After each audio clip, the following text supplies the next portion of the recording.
네, 매주 금요일에는 여의도 시인으로 여러분들 찾아뵙고 있습니다. 오늘도 어김없이 김용남 전 의원님 그리고 현근택 변호사님 나와 계십니다.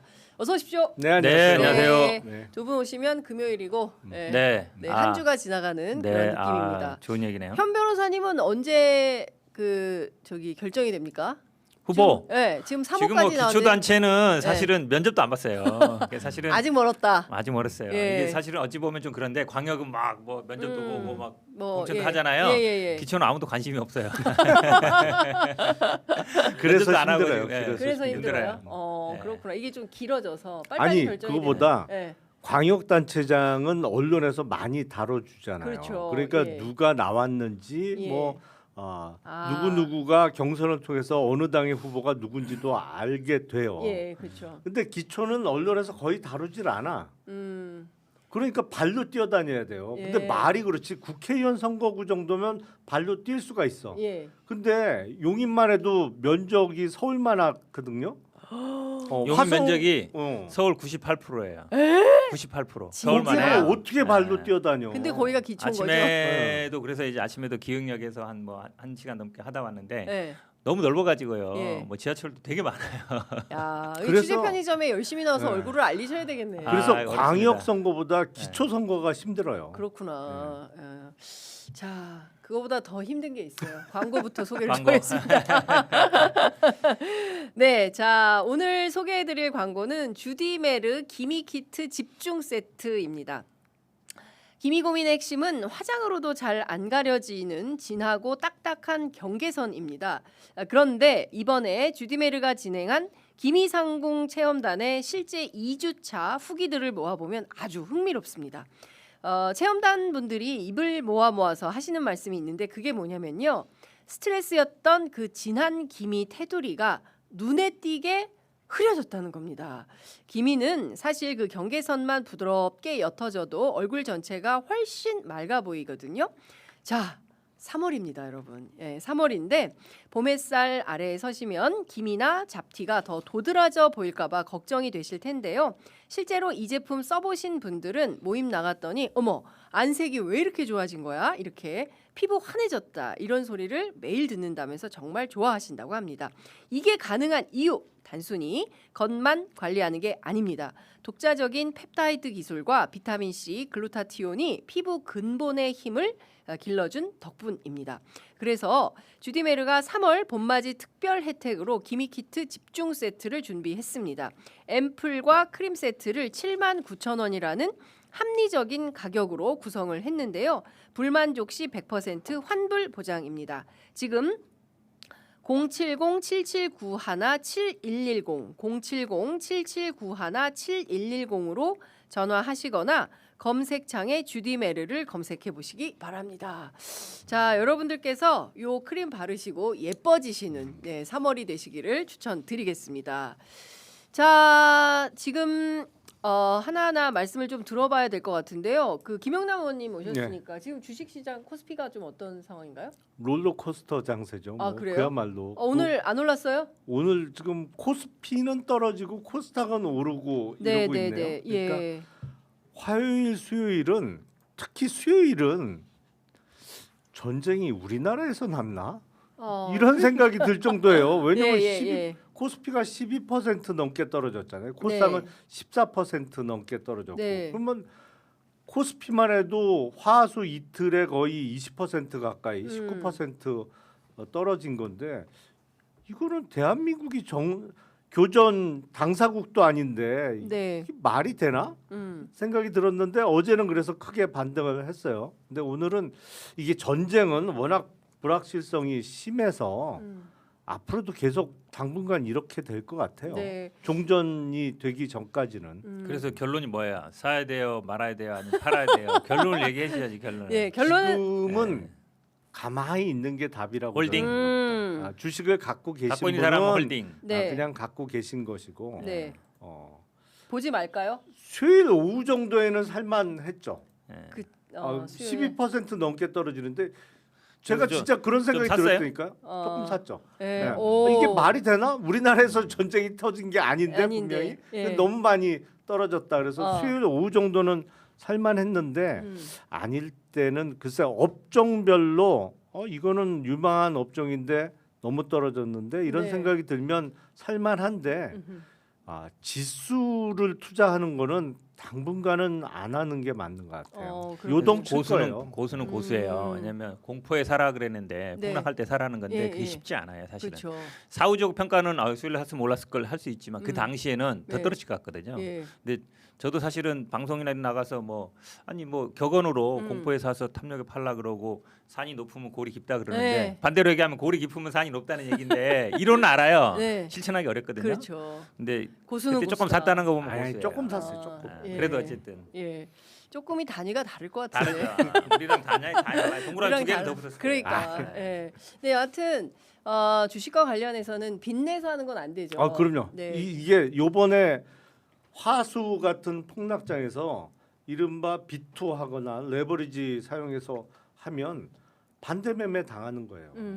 이러면 그러니까 수익률이 그 전에 아무리 높았어도 네. 그리고 앞으로 수익률을 아무리 높게 낼 수 있어도 중간에 0이 끼면 0이잖아요. 그렇죠. 100 곱하기 100 곱하기 0 곱하기 1000 해봤자 0이잖아. 그 중간에 털리면 안 되는 거예요, 절대로. 털리면 안 된다. 근데 빚이 없으면 버틸 수가 있는데 이런 폭락장에서도 네.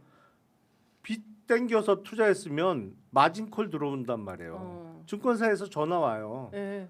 내일 몇 시까지 예. 얼마 이상 넣으셔야 됩니다. 아니면 반대 매매 들어갑니다. 마진콜 받으면 그다음부터 정신이 하나도 없어요. 그다음부터 다리가 막 받아봤나 덜덜덜 보다. 받아봤나 보다. 오늘 우리 같이 안 받아본 사람들은 몰라. 저는 많이 받아봤나 봐요. 예.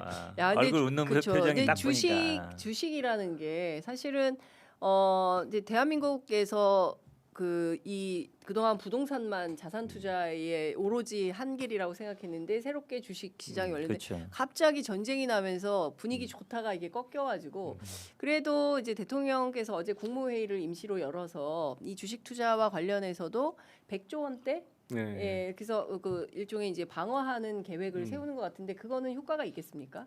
그거는 그 전부터 있던 제도예요. 옛날에는 증시안정기금, 증안기금이라고 불렀었는데 네네. 그게 요새는 뭐 펀드로 바뀌고 이름은 조금 바뀌었습니다만 그거는 정부 돈이 들어가는 게 아니고 증권회사나 은행, 금융지주, 보험사 이런 금융기관들이 돈을 출자해서 만든 펀드에서 증시가 너무 떨어지거나 뭐 이렇게 불안정할 때 네. 그 돈을 집어 넣는 거죠. 그래서 안정화 시키는 수단으로 사용하는 건데 네. 제가 보기에는 지금 우리가 5천조가 넘었잖아요. 네. 그러니까 근데 5천조가 넘는 시장에 뭐 10조 내지는 100조가 얼마나 큰 도움이 되겠냐 싶은데 도움이 되긴 됩니다. 왜냐하면 증권 시장이라는 거는 이게 호가로 형성되는 거잖아요. 그러니까 삼성전자 시총이 1000조라고 하더라도 네. 사실 삼성전자 주가를 움직이는데 필요한 돈은 1000조 다가 절대 필요한 게 아니죠. 아 그래요? 이거는 몇 조 정도만 있으면 1000조짜리 종목을 가격을 움직일 수 있어요. 사실은 그러니까 주가 조작도 가능한 거지. 그것도 네. 주가 조작 세력들은 그리고 삼성전자 같은 큰 종목은 못 예. 건드리고 이제 작은 종목 갖고 예. 장난치는 겁니다만 그래서 일시적으로 안정화시키는 데는 도움이 될 수 있는데 네. 글쎄 저는 굳이 필요할까라는 생각도 들어요. 이게 예. 전쟁 상황에 따라서 등락은 있을 수 있겠습니다만 뭐 어떤 형태로든 어떤 시기든 전쟁은 끝날 거고 그러면 네. 이제 증시는 원래 위험 자산이거든요. 출렁거리게 돼 있어요. 그래서 뭐 인위적인 안정책을 쓰는 게 조금 안심을 시킬 수는 있겠습니다만 글쎄 뭐 보세요. 이게 특별한 조치 안 해도 어제는 또 큰 폭으로 오르잖아요. 그러니까요. 이런 거지 뭐 예. 증시가. 저도 뭐 시간의 문제지 회복될 거라고 봐요. 옛날 9.11 테러 이후에 이라크 전쟁 때도 나중에 회복이 됐거든요. 네, 시간의 네. 문제지. 이게 예를 들어서 우리 경제 자체 아니 기업의 문제, 내생적인 문제는 모르겠지만 외부 충격이잖아요. 외부 충격이 만약에 어느 정도 정리가 되고 이러면 저는 뭐 회복될 수 있다. 충분히 그렇죠. 그렇게 봅니다. 예. 코로나 때도 마찬가지였던 것 같아요. 네. 그때 이제 증시 폭락했을 때 네. 그때 막 다 판 분들이 있는데 나중에 엄청 후회했잖아요. 그런 것처럼 오늘 아침에 김용범 정책실장이 페이스북에 글을 올려서 한국의 증시는 버블이 아니다. 이제 이런 입장을 밝혔습니다. 제값을 찾아가고 있는 중이다. 네. 다 저평가되어 있기 때문에 이 저평가의 굴레를 우리가 하나씩 벗겨가고 있는 중이다. 그러니까 끊임없는 투자하는 게 맞다. 이런 말씀이신 거죠? 아니 그러니까 적립식 투자가 제일 좋은 것 같고 네. 꾸준하게 투자를 하면서 빚내지 않고 투자하면 어려울 때 버티고 또 어려운 시기를 거쳐야 또 치고 올라가는 거니까. 네. 네. 그러니까 여러분들 이거 자꾸 이러다가 주식 방송 되는 것 같은데. 아니 잠깐 이걸 막 동접이 올라가네. 아 그래요? 주식 얘기하니까 동접이 올라가. 우리 저 김용남 의원님이 전문가라니까요. 그러니까요. 주식 근데 방송 주식 하시라니까. 방송을 하나 해요. 요새는 선생님, 새로. 주식이나 재테크에 대한 관심이 진짜 맞죠. 어마어마해요. 맞아요. 네. 예, 그러신 것 같아요. 그래서 취재 편의점에서도 고민이 깊습니다. 우리 김용남 의원님이 하세요. 땡겨가지고 주식 방송을 하세요. 제가 보기엔 하는 아마 걸로. 대박 날 거예요. 네. 대박 날 거예요. 여기 기초- 막 ETF 막 광고하고 막 이러면 대박 날 거야. 아마. ETF 광고하고. 증권회사 광고가 어. 이거보다 저 광고보다 아마 동그라미 하나 더 붙을지도 몰라요. 너무 좋아하시는데. 현 변호사님은 저기 용인에 집중할 게 아니라 취재 편의점 영업에 더 관심이 많으셔가지고 늘 감사합니다. 자, 본격적인 얘기를 좀 해보겠습니다. 갤럽 조사 얘기부터 좀 할게요. 지금 10시 22분 지나고 있는데요. 갤럽 조사 결과가 나와서 그것부터 우선적으로 소개해 드리도록 하겠습니다. 대통령 직무평가 했습니다. 잘하고 있다 65, 잘못하고 있다 25. 그리고 정당 지지도 더불어민주당 46, 국민의힘 21, 무당층 26으로 집계가 됐습니다. 자, 지방선거 결과 기대 여당 후보 다수 당선 46, 야당 후보 다수 당선 30. 소폭 올라온 것 같습니다. 장래 지도자 선호도 조사를 했습니다. 방금 전에 오셨다 가셨는데 조국 대표가 1위를 했습니다. 9%로 1위. 김민석, 한동훈, 장동혁 모두 4%고요. 그밖에 송영길, 이준석 2%, 오세훈, 강훈식, 정청래 1%, 그리고 의견 유보가 64%로 확인이 됐습니다. 이게 좀 일찍 나왔더라면 우리가 조국 대표한테 이걸 물어봤을 텐데 많이 아쉽습니다. 그리고 향후 집값 전망 했습니다. 1년간 내릴 것이다 46, 오를 것이다 29, 보합 15%로 집계가 됐습니다. 자, 부동산 정책 잘하냐 못하냐 물었습니다. 잘한다 51, 잘못한다 27. 부동산 정책 긍정률이요 2013년 이후 최고치를 찍었다고 합니다. 그 이후에 부동산 정책이 제대로 잘 안 되었다라는 국민적 평가가 아닌가 싶습니다. 자, 부동산 보유세 어떻게 할 거냐 물었습니다. 현재보다 높여야 한다 34, 낮춰야 한다 25, 현재 수준을 유지해야 된다 28%로 집계되었습니다. 다주택자 규제 강화 어떻게 될 거라고 전망하느냐 물었습니다. 주택시장 안정화에 도움이 될 거다 62%, 도움되지 않는다 27% 이렇게 집계가 됐습니다. 요약해서 말씀드렸고요. 상세하게 하나하나 보도록 하겠습니다. 대통령 직무평가에서 전반적으로 고르게 우세인데요. 광주 전라 지역에서 대통령 잘하고 있다 94%, 대통령 잘하고 있다 94%, 그리고 부울경에서 대통령 잘하고 있다 58%, 잘못하고 있다 30%로 집계가 됐고요. 대구 경북 지역 대통령 잘하고 있다 49, 잘못하고 있다 38. 그러니까 PK, TK 지역에서 모두 대통령 긍정평가가 우세한다라는 말씀을 좀 드리겠습니다. 대전, 충청, 인천, 서울 모두 60% 후반대를 보이고 있다는 점도 설명드리도록 하겠습니다. 연령대별로 분석을 해보면 역시 전 세대 고르게 대통령 긍정평가가 우세하고요. 70대 이상에서도 54%가 대통령 긍정평가가 부정평가 34%보다 무려 20%포인트가 우세하다라는 말씀을 좀 드리도록 하겠습니다. 중도에서 70%가 대통령 잘하고 있다 평가하고 있고요. 잘못하고 있다 19%입니다. 진보 유권자들 92%가 잘하고 있다. 잘못하고 있다 5%고요. 보수 유권자들 물었습니다. 잘하고 있다 40, 잘못하고 있다 51. 이것도 굉장히 오랜만에 이런 평가를 보게 되는 것 같습니다. 긍정평가 이유 1위 경제민생 18%로 1위, 그 다음에 부동산 외교 전반적으로 잘한다 이렇게 돼 있고요. 부정평가 1위는 부동산 정책으로 13%, 경제민생 법률을 마음대로 변경한다 뭐 이런 것들이 이제 집계가 돼 있습니다. 자, 여기까지 끊어서 평가 말씀 듣도록 하겠습니다. 자, 이번에 현근택 변호사님부터 네, 할까요? 일단 뭐 대통령 지지율이 중요한데 65%면은 작년 7월 최고치 아마 최근에서 거의 최고치인 것 같아요.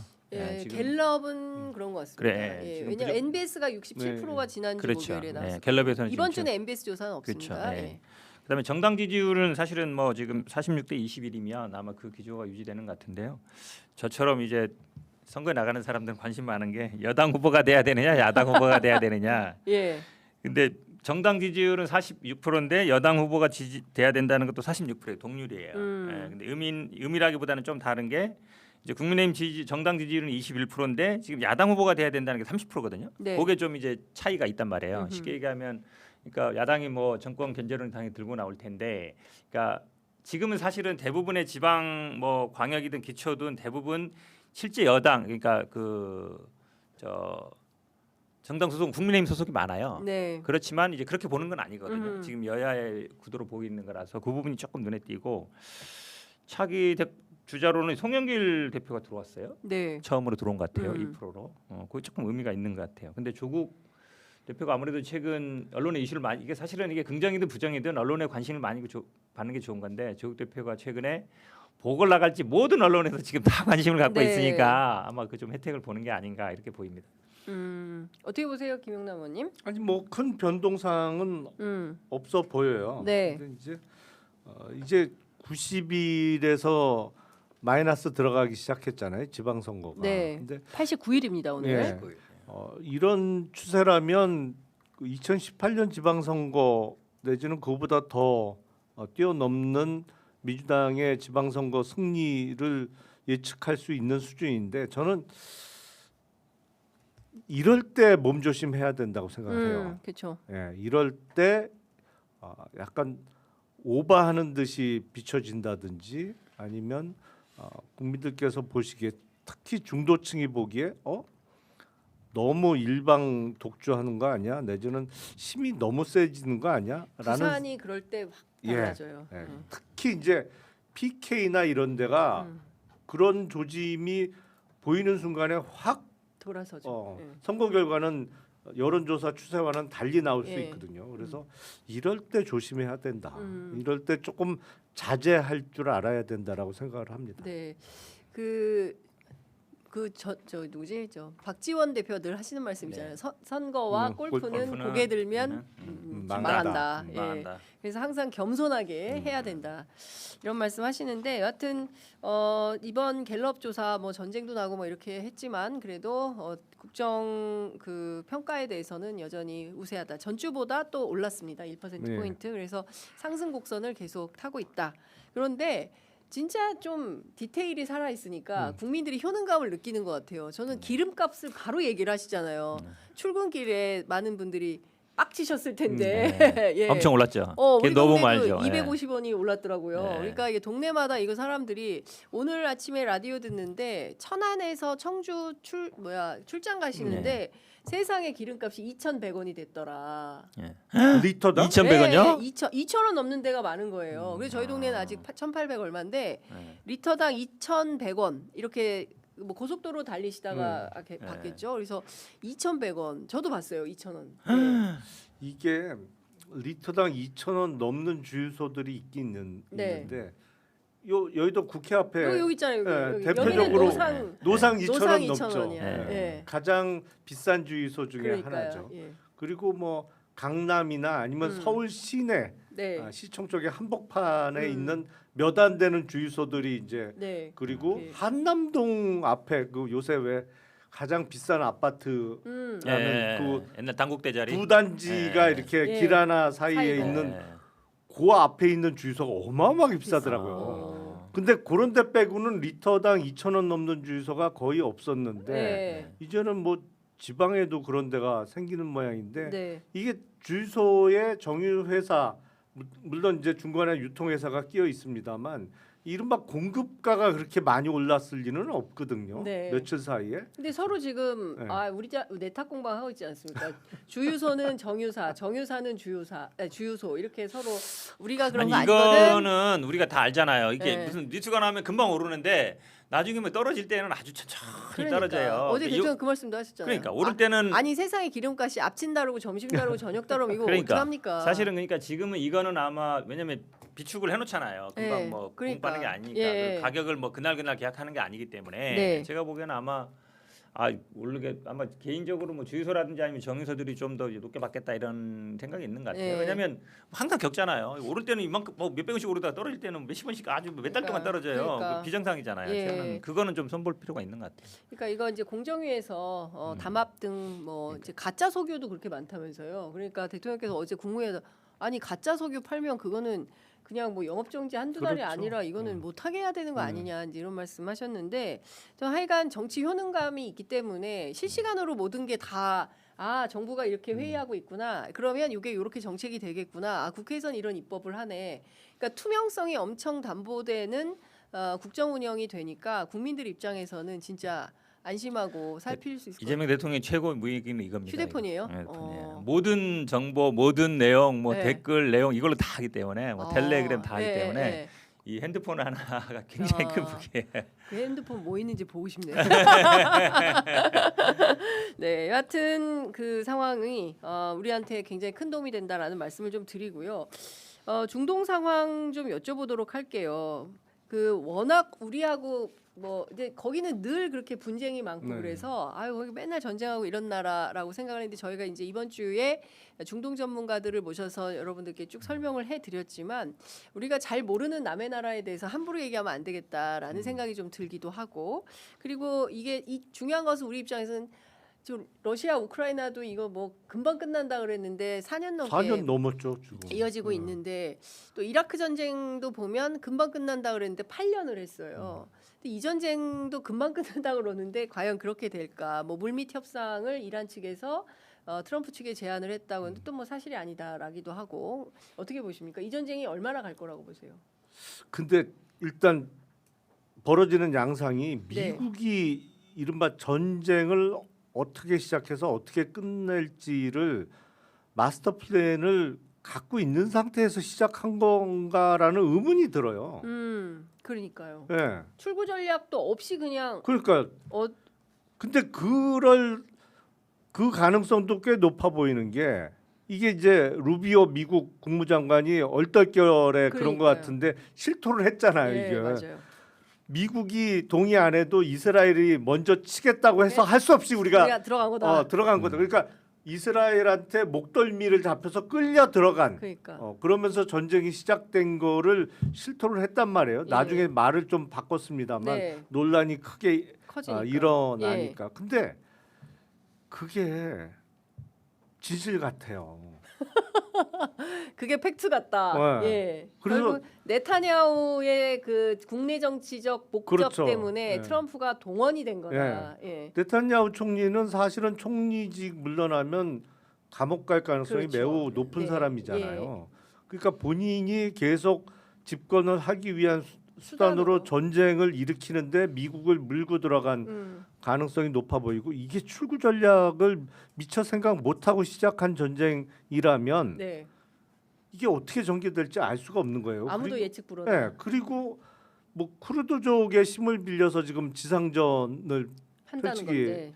시작했다는 건데 야 그러면 이거 몇 년을 갈 수도 있는 거 아니야? 이런 식으로 전쟁 시작해갖고 근데 요번에 보면 네.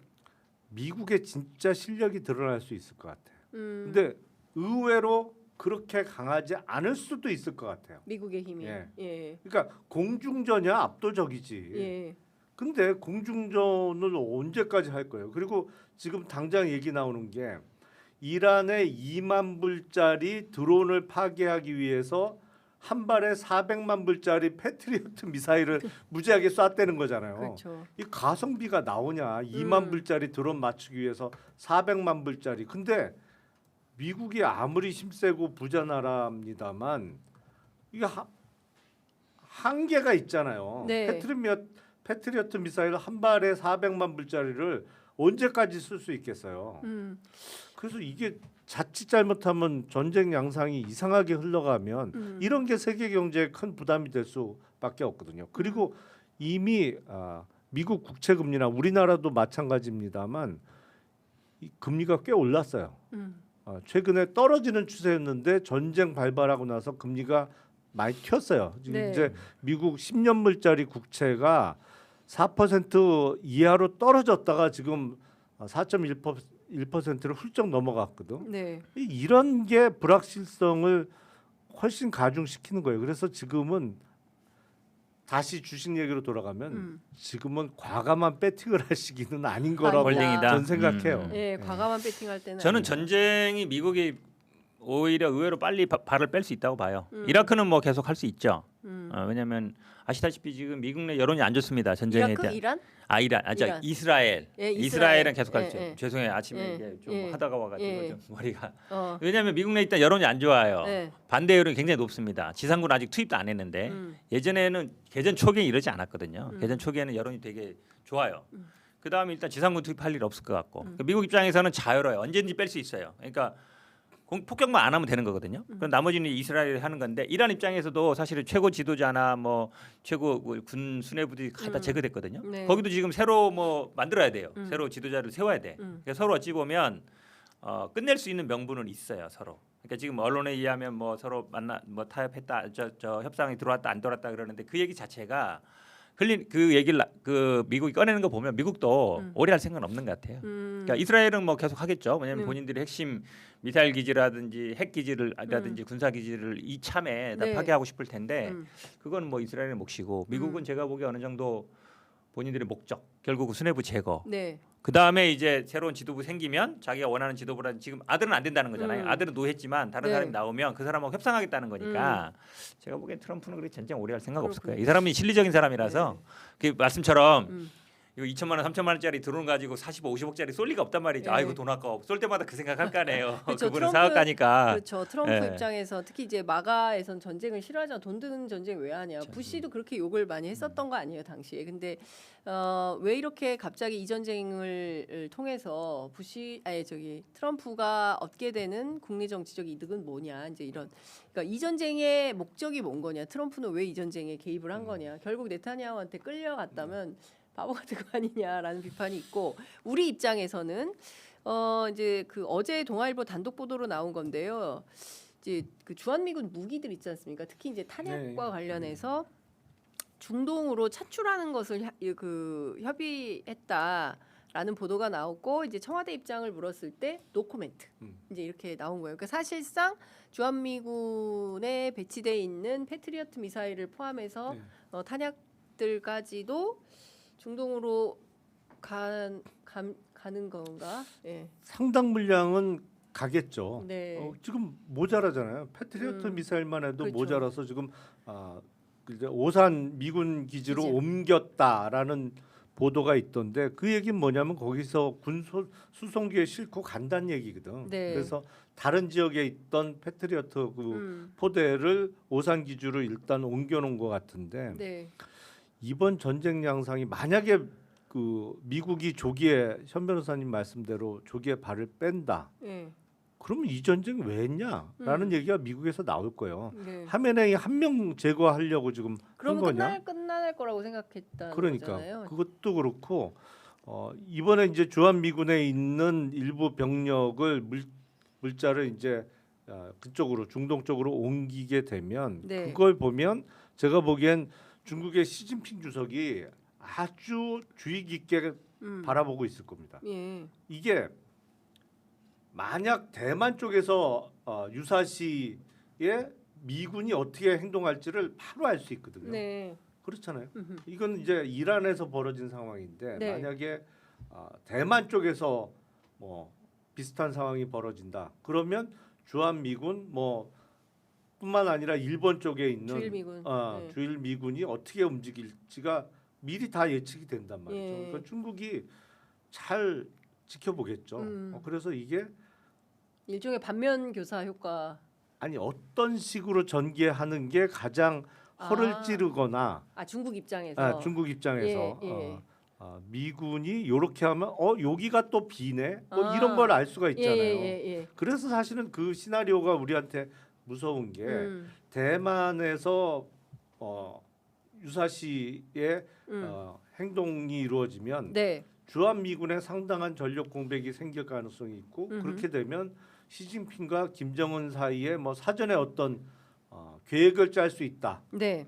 시나리오 때문에 우리가 그 경계심을 갖는 거잖아요. 근데 이번에 보면 미국이 생각보다 압도적인 군사력은 절대 아닐 수도 있다. 왜냐하면 기본적으로 전쟁에 운영할 수 있는 항공모함 전단이 사실은 몇 개 안 돼.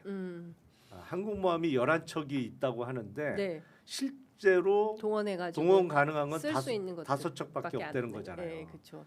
그러니까 미국이 예전만 못한 옛날 그렇죠. 미국. 옛날 근데 그런데도 아니지. 미국이 유일 패권을 유지하려고 그러니까 뭐 명분은 뭐 핵시설, 뭐 이제 핵무기 개발 이런 걸 걸고 있지만 실제로는 그 페트롤 달러 패권 때문에 그렇다라고 이제 어제 유달승 교수님께서 분석을 해주셨는데요. 결국 이 전쟁의 본질은 중국을 그 제어하기 위한 것이다. 이렇게 아니 그러니까 원유 수출국 중에 달러가 아닌 중국 위안화를 위안화 받고 결제. 원유 수출한 대표적인 나라가 이란이잖아요. 네, 그렇죠. 그러니까 그런 것들에 대해서는 일종의 보복 조치 같은 걸 하는 거 아니냐 이제 그렇죠. 이런 건데. 그리고 그 원유 중국에 수출 많이 한 나라 중에 대표적인 나라가 또 베네수엘라예요. 그렇죠. 그 차례대로 지금 하는 거다. 예. 당하고 있는 그래서 거죠. 그 얘기도 있잖아요.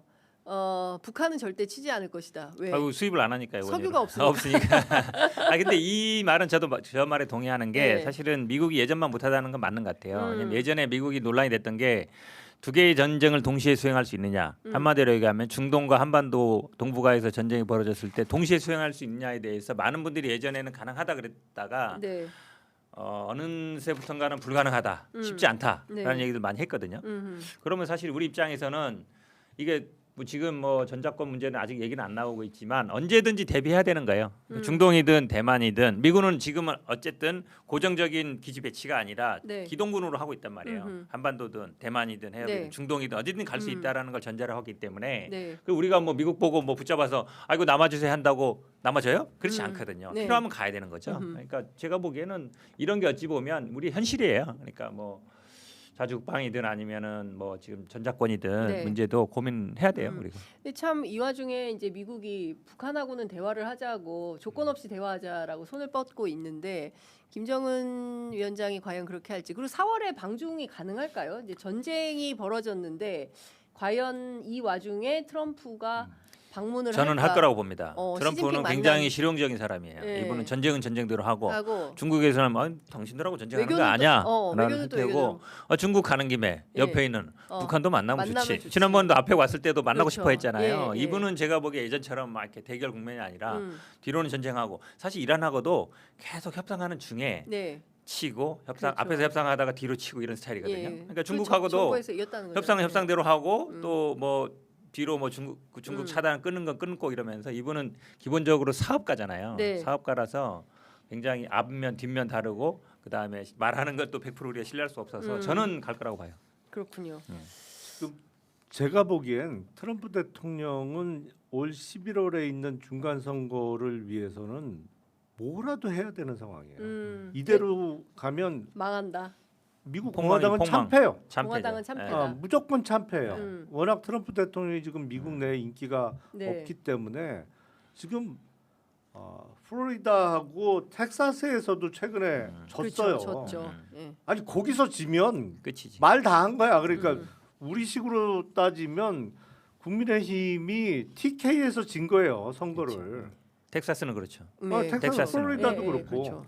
그러니까 이게 지금 뭐 푸닥거리라도 해야 돼. 뭐라도 해야 되는 상황이에요. 트럼프 대통령이 이 상태로 그냥 11월까지 가면 무조건 참패고 본인도 알아요. 중간 선거 참패. 중간 선거라는 게 그냥 선거가 아니잖아요. 미국 하원 전부 바꾸는 거잖아요. 435명은 다 바뀌는 선거예요. 그렇죠. 네, 네. 그리고 미국 상원의 3분의 3분의 1 1이 바꾸고. 바뀌는 선거고. 주지사도 많이 바뀌잖아요. 네. 그렇죠. 네, 주지사도. 이대로 가면 본인 임기 못 마칠 가능성이 높다는 걸 그쵸. 알아 본인. 네. 그렇기 때문에 뭐라도 해야 돼요. 그러면 시진핑 만나는 게 돌파구가 될까요? 그러니까요. 근데 지금 이 전쟁이 엄청나게 중국이 어떻게 나올까요? 지금 안 만나주나? 아니 중국의 우방국인 베네수엘라 마두로 대통령은 그렇게. 압송됐지. 예. 또 다른 우방은 음. 이란은 지금 미국이 음. 선제 공격했지. 중국이 글쎄요. 시진핑 주석이 정상회담을 하는 게 맞는지 뭐 중국도 고민 좀 하겠죠. 네. 어떻게 맞을 거야 이거를. 아니 근데 그거는 이제 뭐 외교 관계는 그렇다 한다 하더라도 중국 입장에서는 이 원유 수입과 관련해서 실질적 타격을 입고 있는 거잖아요. 그렇죠. 그렇기 때문에 자기 경제가 이번에 보니까 양회에서 양회에서 4% 그러니까요. 사실은 한 번도 4.5에서 5라고 예. 했습니다만 예. 그런 앞에 5가 완전히 빠지는 거에 대한 네. 충격을 상쇄하기 위해서 경제 성장률 목표를 4.5에서 5로 제시한 거지. 네. 사실은 4.5인 거죠. 그렇죠. 그거는. 그러니까 네. 낮춘 거거든요. 예, 그런 거니까 계속 5%를 유지하다 낮춘 거기 때문에 이거 어려운 거예요. 네, 예, 어렵죠. 어려운데 자기네한테 실질적 경제적 타격을 입히는 미국하고 어떻게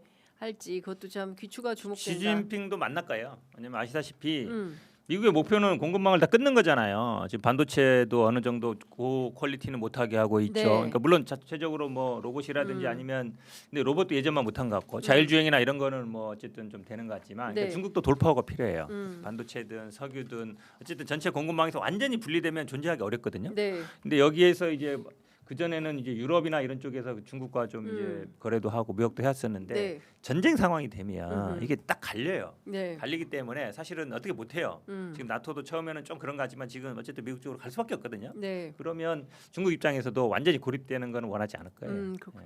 네. 방금 속보 하나 들어와 있는데요. 조현 외교부 장관이 인천행 UAE 민항기 출항 오늘부터 시작이 된다고 합니다. 그러니까 왜냐하면 지금 관광객들 뭐 발이 묶여 묶여 있는 있는 사람들이 분들이 너무 많기 많죠. 때문에 네. 어떻게든 빨리 와야 되는데 그런 것들 해결할 수 있는 필요하면은 우리가 그 군용기도 보낸다라는 네.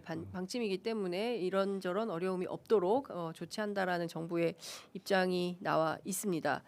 그리고 지금 이재명 대통령이 마약, 부동산, 주가 조작 등 7대 비정상을 정상화하는데 속도를 내야 한다라는 입장을 밝혔습니다.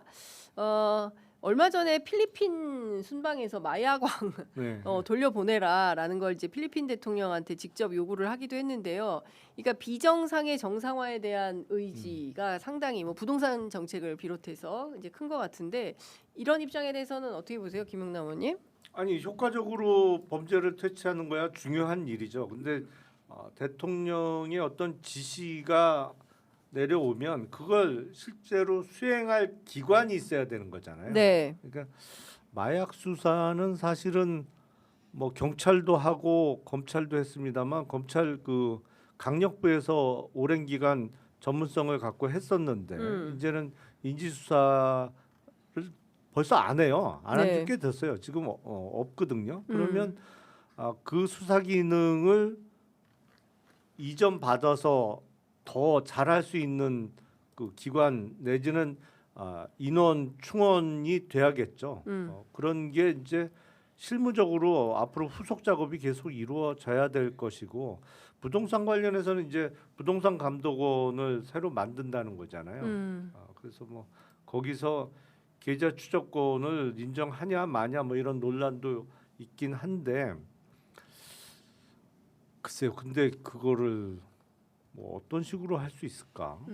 그 정도 하면 되죠. 지금 예전에 우리 금융감독원이 예전에 증권감독원, 뭐 보험감독원, 은행감독원 합친 거거든요. 네. 옛날 증권감독원 역할이 지금 이제 금감이나 금감원에서 하고 있는 이렇게 주가 조작 조사할 때 이제 일차적인 수사권이 있어요. 말씀처럼 계좌도 보고 그다음에 기본적으로 압수수색도 하고 이렇게 하는데 압수수색도 하거든요. 네. 그러니까 그런 거 보면 그 정도 권한은 아니지만 비슷하게 저는 그 예전에 증권감독원 모델이 좀 적용될 가능성이 높지 않냐라고 봐요. 그렇군요. 결국 그 정도 목표로 하는 것 같아요. 네. 네. 그 다른 거 다 떠나서 뭐 최근에는 이제 10대 마약 뭐 이런 것도 논란이 또 되기도 하니까 뭐 이런 등등에 대해서 어떤 조치들이 나올지 좀 지켜보도록 하겠습니다. 그리고 X를 통해서 오늘 오전 8시 반에 담합 가격 조작 대국민 중대범죄다. 그 대가가 얼마나 큰지 곧 알게 된다. 이제 이렇게 예고를 했는데요.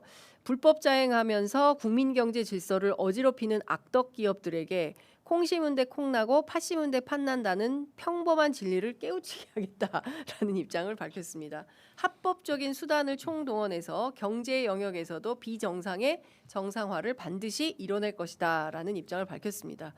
그러니까 이제 뭐 엄하게 뒤통수 쳐서 돈 벌고 뭐 이런 거 있잖아요. 바가지 요금 막 받고 뭐 이런 것들은 묵과하지 않겠다라는 대통령의 선언이 연일 이어지고 있어서 저희가 소개 말씀 드려봤습니다. 자, 아이고 벌써 10시 51분이라서 이거는 좀 여쭤봐야 될 것 같은데요. 지방선거가 사실은 이제 아까 우리 현근택 변호사님 언제까지 출연하실 수 있으십니까? 그것도 한번 끝나고 따져봐야 되니까. 혹시 이번 주까지 이런 건 아니죠? 아니. 예, 저희가 또 패널 섭외를 해놔야 되기 때문에 네. 그 중앙 정치 위주로 좀 그 광역단체장 위주로 얘기를 해볼게요. 네. 민주당은 지금 1, 2, 3호 오늘 3호 김경수 경남지사 네. 후보 저희 스튜디오에 다녀가셨는데요. 저 강원지사 후보 우상호 정무수석을 비롯해서 어제 인천시장 후보로 박찬대 네. 죄송합니다. 박찬대 의원이 이제 그 후보로 지명이 됐는데요. 이제 앞으로 이 릴레이가 계속될 것 같고 반대로 국민의힘은 이제야 후보를 좀 받는 것 같아요. 국민의힘은 훨씬 늦게 진행될 것 같아요. 그러니까, 왜냐하면 지금 당 지도부를 포함해서 당의 역량이라는 게 형편없어요. 그야말로 오합지졸이라고 표현하는 게 딱 맞을 것 같아요. 네. 왜냐하면 이게 모든 일이라는 게 상식선에서 합리적으로 돌아가야 되는데 일단 윤 어게인 절연부터 안 되고 있기 때문에 그 다음부터는 지금 뭐 다 엉망인 것 같아요. 네. 그 와중에 뭐 당내 징계했다고 하겠다고 해서 한동훈 전 대표는 제명했고 네. 배현진 의원 이제 당원권 정지 1년 징계했는데 그건 또 법원 가서 뒤집어졌잖아요. 그러니까 여전히 시당위원장, 서울시당위원장직을 유지하는 거예요. 그러니까 시당위원장직을 갖고 이번 지방선거를 배현진 의원이 치르게 됐어요. 네. 가처분 인용으로 인해서. 그러면 배현진 의원이 장동혁 지도부의 의도대로 움직여 주겠어요?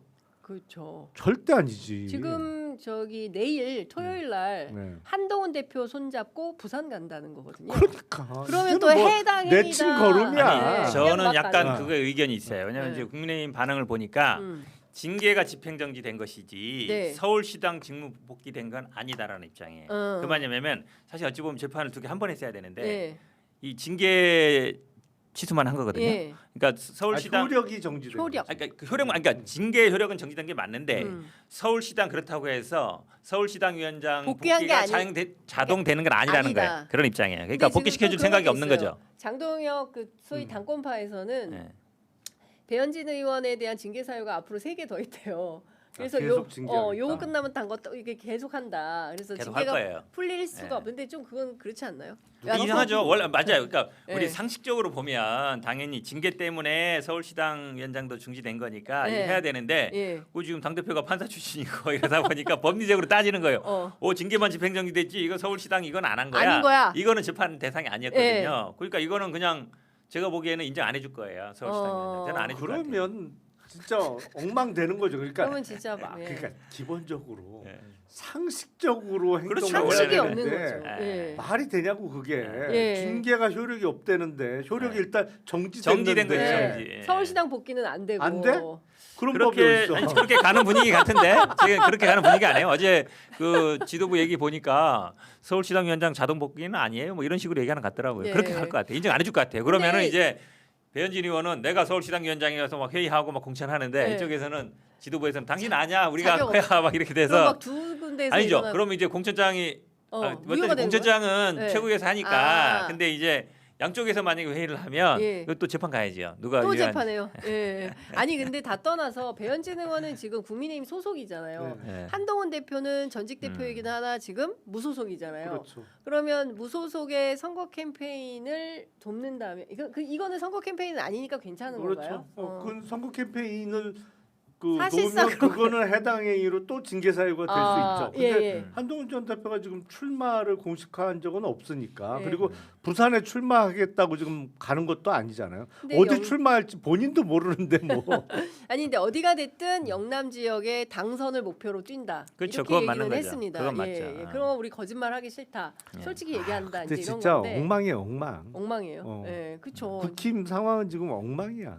그러니까 정상적인 정당이라고 보기에는 그러니까요. 진짜 뭐 일관성도 없고 그런 상황인 것 같긴 합니다. 근데 지난번에 대구에 갔던 국회의원 그 7분하고 원에 8분 징계. 징계한다는 거죠. 근데 이제 뭐 했다 그러는데 이제 징계를 열었다 이런 얘기는 안 들리잖아요. 제가 보기에는 야 그것까지 징계하면 제가 보기엔 뭐 민주당은 그냥 뭐 예. 그냥 가는 거죠. 망고땡이다. 망고땡이죠. 예. 자, 한동훈 대표가 부산 진짜 그 전재수 의원 지역구에 출마를 할까요? 그가는 부산일까요? 대구일까요? 영남권이라고 얘기를 하는데. 아니 끝까지 보겠죠. 이게 무소속이라 선관위의 후보 공식 등록할 때까지만 결정하면 되는 거잖아요. 그러니까 그렇죠. 정당 소속이면 그 당 내 공천 그렇죠. 과정이 있으니까 뭐 빨리 해야 되는데. 빨리 결정을 해야 되는데 이건 무소속이라 뭐 자기 마음인데 뭐. 후보 등록은 한 20일 전 그렇죠. 20일 전쯤에 하는 거니까 슬슬 다니다가 6월 막판에 5월 한 10일 뭐 이쯤에 해도 되는 그러면 거죠. 이번 선거에서 한동훈 대표가 배지를 하겠습니까? 국회에 들어오겠습니까? 나는 안 된다 봐요. 못 들어온다. 예, 예. 왜냐면 대구는 자리가 안 날 것 같고 예. 부산에서도 무소속으로는 쉽지 않아요. 부산은 3자가 붙어가지고는 무소속 되게 어렵죠. 유일하게 3자로 해서 될 수 있는데 대구밖에 없는데 네. 장동혁 대표가 잘 알 거 아니에요. 웬만하면 지금 뭐 통합이 뭐 어쨌든 될 걸로 보는데 개인적으로는 네. 되면은 뭐 경북 지사도 있고 경북에 있는 의원들도 많고 굳이 뭐 대구에 자리를 비워주려고 하겠어요? 근데 오늘 아침에 저희 프로그램에 이제 조국 대표 오셨는데 뭐 사람들이 뭐 군산 얘기하고 뭐 평택 평택을, 얘기하고 그러는데 완전히 의외의 상황이 올 수 있다. 왜 그렇게 단정적으로 얘기하냐 하셨거든요. 부산 출마한다고? 아니 그 얘기를 하지 않았어요. 어디라고 확실하게 얘기는 안 없어요. 했는데 이제 어쨌든 이번 선거에 그 조국혁신당의 명운이 걸려 있기 때문에 그렇지. 뭐 그렇게 하지 않는다. 그러니까 뭔가 장대한 다 말씀은 안 하셨지만 어떤 장대한 계획이 있는 것처럼 느껴졌어요. 그래서 예를 들어서 부산에서 한동훈 조국 대표가 붙는다면 어떻게 보세요? 그렇게 되면 아니 두 사람이 같은 지역구에서 붙으면 네. 오히려 양당의 후보들이 쪼그라들겠죠. 그러면 소수당이나 무소속의 당선 가능성이 올라가겠지. 네. 근데 그런 구도가 아니라면 네. 만약에 한동훈 전 대표가 국힘 후보, 민주당 후보 그리고 무소속 한동훈 이렇게 붙는 구도라면 저는 당선될 만한 지역구가 잘 안 보여요. 예, 그런 네. 구도라면 모르겠어. 근데 조국 한동훈 붙는다 그러면 양당의 후보가 네. 아주 거물이 출마하지 않는 한 예. 잘 안 보일 거예요. 두 사람의 대결처럼 비춰지겠지. 네. 그렇게 되면 둘 중에 하나의 당선 가능성이 높을 텐데 그럴 때는 팬덤이 보다 두터운 사람이 유리하지 않을까요? 어느 네. 분 팬덤이 더 높으세요? 팬덤의 크기는 저는 조국 대표가 더 훨씬 큰 것 크다. 같은데 예. 한동훈 전 대표보다는 예. 훨씬 큰 것 같은데요. 한동훈 대표는 전국에서 2만이니까 버스를 일단 동원해야 돼요. 그 가능성 예. 저는 많지 않다고 봐요. 그 가능성은 많지 왜냐면 않다. 전재수 의원이 일단 부산 선거 치르는데 유불리를 따질 텐데 네. 조국 한동훈 거기서 붙으면 네. 부산 선거는 눈밖에 나버려요. 네, 자기 부산시장 선거가 선거가 네. 여기 선거에다 관심 있어가지고 네, 그 그렇겠지. 자리를 그렇게 하겠어요? 선거 왜냐면 전재수 의원이 네. 사퇴하고 나가야 이 판이 열린단 말이에요. 네, 그렇죠. 근데 어떤 사람이 안 자기 나가. 선거 나가는데 네. 자기 선거 나가는데 자기 둔 자리에 막 네. 엉뚱한 건 아니에요. 네. 다른 사람들 와서 네, 싸우는데 네, 네. 주목을 다 받아. 네. 난 주목 못 받아. 네. 그런 건 절대 안 해요. 그런 정치인이. 판은 열지 않. 아니 그런 판은 열려고 하지 않는다고 기본적으로. 예. 아마 전재수 장관의 고민도 아마 물론 뭐 통일교 수사도 있겠지만 그 부분도 있다고 봐요. 그 부분이 내가 나가면 이거 괜히 부산시장 선거보다 이거 보궐선거가 더 뜨거워지면 어떡하지? 이 예. 생각이 있을 거 아니에요. 예. 그렇죠. 그러면은 예. 조국 장관 그러니까 말씀처럼 예. 그러면 이제 사자 대결이 되느냐? 사자 대결은 뭐 국민의힘은 절대로 원하지 않을 것이고 무조건 후보를 낼 거 아니에요. 어떤 한동 떨어뜨려야 되니까. 그렇죠. 근데 국민의힘이 후보를 내는데 민주당은 후보를 안 내냐? 그러기도 어렵단 말이에요. 지금 네, 부산 예. 뭐 대구는 그럴 수 있지 모르지만 예. 부산에서는 그럴 수 없어요. 부산에 예. 시장 선거도 해야 되고 구청장 선거도 해야 되기 예. 때문에 그래서 저는 조국 장관은 어디로 갈 안전빵으로 것 갈 것 같아요. 안전빵? 군산밖에 없어. 아무리 군산? 생각해도 군산밖에 아, 없어. 우리 좀- 뭐 거대한 꿈이 뭐 하지만 예. 결국은 예. 들어가야 돼. 배지 국회로. 달아야 돼. 예. 그 가능성 높은 데로 갈 거예요. 그럼 조국 대표는 결국 갈 데가 군산밖에 없어요. 조국 대표는 예. 군산행이다. 그렇게 봐야죠. 의원님은 어떻게 보세요? 글쎄요. 뭐 저도 뭐 군산 가능성이 높아 보이긴 하는데 음. 평택을보단 둘 중에 하나 고르라 그러면 당연히 군산이죠. 음. 평택을은 아닌 것 같고. 평택을에는 지금 김용 전 부원장 가능성이 높다는 또 점 뭐 보시나요? 원하고 있고 예. 어쨌든 예. 민주당 분들이 많이 원하는. 아니 그리고 아직 국회의원 보궐선거구가 몇 군데가 더 나올지 모르잖아요. 그쵸. 뭐 예. 민주당 전략공관위에서는 10개에서 11개까지 보더라고요. 그러니까 꽤 예. 많이 추가되는 예, 건데 예, 그렇게 예, 되면 예. 여러 선택지를 놓고 한동훈 전 대표는 물론이고 조국 대표도 끝까지 보겠죠. 끝까지 본다. 네, 그러니까 어디가- 막판까지 어디가 비는지, 비는지 그리고 예. 양당의 대진표가 어떻게 나오는지 그렇죠. 나오는지. 끝까지 예. 보겠죠. 그러니까 양당 대진표 보고 거기에 자신의 네. 포석을 두는 거다. 될 그러니까 가능성. 민주당 이 전략공관이 말씀하신 것처럼 이제 김상훈 의원이 만약 울산 나오면 네. 거기도 사실은 나중에 민주당이 당선되기 쉽지 않단 말이에요. 그럼 한동훈 입장에서는 저기도 한번 해볼까? 울산도 가능성이 있다. 만약에 한동훈 대표는. 아니 근데 그거는 이제 민주당에서 전략적 판단을 할 거예요. 네. 한석을 잃을 가능성이 높단 말이에요. 왜냐하면 다른 주자도 있는데 예. 이 김상훈 의원이 들으면 기분 나쁘지 모르겠어요. 듣고 있을 선택 거예요. 여지가 있는데 예. 모르겠는데 김상훈 의원이 빠지면 거기에 예. 나가서 민주당 의원 중에 민주당 사람이 이게 쉽지 않아요. 네. 물론 뭐 여유는 있겠지만 음흠. 그래서 약간 그런 고민이 좀 될 거예요. 그렇군요. 알겠습니다. 저희가 이제 시간이 다 돼서 마무리를 해야 되는데 마지막에 이것만 좀 여쭤보도록 하겠습니다. 인천 상황이 너무 지금 뭐 긴박하게 돌아가고 있어서 인천은 어떻게 하는 게 지혜로운 거냐?